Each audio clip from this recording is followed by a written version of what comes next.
ఏపీలో పెన్షన్ల లబ్ధిదారులు తీవ్ర ఇబ్బందులు పడుతున్నారు. పెన్షన్లు తీసుకునేందుకు లబ్ధిదారులు పడిగాపులు కాస్తున్నారు. రాష్ట్ర వ్యాప్తంగా ఉదయం నుంచే సచివాలయాలకు తరలివచ్చిన ప్రజలు క్యూ లైన్లలో నిల్చుని పెన్షన్ల కోసం ఎదురు చూస్తున్నారు.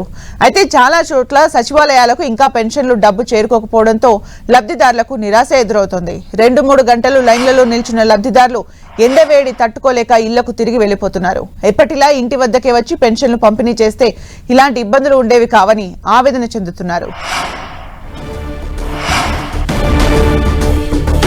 అంబేద్కర్ కోనసీమ జిల్లాలో పెన్షన్ల కొరకు వృద్ధుల పడిగాపులు కాస్తున్నారు. వృద్ధులకు పెన్షన్లు తీసుకునేందుకు సమయం పడుతుండటంతో టెంట్ ఏర్పాటు చేసి మజ్జిగను అందజేశారు. అన్నమయ్య జిల్లా రాజంపేటలోనూ పెన్షన్ల కోసం వృద్ధులు బారులు తీరారు. పెన్షన్ డబ్బుల కోసం అధికారులు బ్యాంకులకు వెళ్లడంతో వృద్ధులు ఎదురు చూస్తున్నారు. ఇంటికి వచ్చి ఇవ్వడమే బాగుందని వృద్ధులు అన్నారు.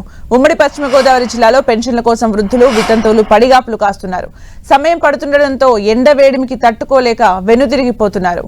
పల్నాడు జిల్లా గురజాలలో సచివాలయానికి లబ్ధిదారులు క్యూ కట్టారు. అయితే బ్యాంకుల నుంచి నగదు తీసుకొచ్చేందుకు సమయం పడుతుందని సచివాలయ సిబ్బంది సమాచారం ఇచ్చారు.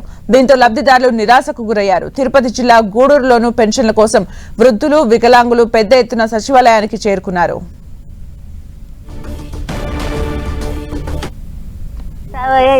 వాలంటీర్లు వచ్చి ఇంటితో ఇచ్చేదే బాగుండు స్వామి. మాకేంది ఇది కమ్మ చెట్లు పెట్టినారని మాకు వచ్చినాం స్వామి. కుంటోళ్ళు అంటే స్వామి చేత కాక ఇటుకు రమ్మన్నారు, వచ్చినాము. చేత కాదు ఇంటితో ఇచ్చేతాడు, వాలంటీర్లు ఇచ్చేతాడే బాగుండు స్వామి. మాకు వాలంటీర్లు అనేటోళ్ళు తీసుకొచ్చి మాకు ఇంటికాడ ఇచ్చారు. మాకు జబ్బులు నెలము, కాళ్ళు ఇరిగిన వాళ్ళము, చేతులు ఇరిగిన వాళ్ళము చాలా నష్టపోతున్నాం. ఇటు వచ్చి ఎండలకు నీళ్లు అన్నము టయానికి దొరకలేదు. టయానికి ఒకటే తేదీ ఇచ్చాడు మాకు. మాతలకు మందులకు మాకు మంచిగా ఉన్నది. ఇట్లా వచ్చి లైన్లలో నిలబడి దెబ్బకుంటా తోసుకుంటా కింద పడితే మాకు ఎవరు ఒకటే వచ్చారు డబ్బులు ఇస్తా అన్నారు. ఈ టైం అయింది. ముసలోళ్ళు, ముతుకోళ్ళు, కుంటోళ్ళు, గుడ్డోళ్ళు వాళ్ళు ఎట్లా రావాలా పోవాలా రావాలంటే మాకు ఛార్జీలు ఎంత అయితే ఉన్నాయి. మేము పని బాటలు చేసి ఇడిచిపెట్టి మేము నీళ్లు లేకుండా వచ్చి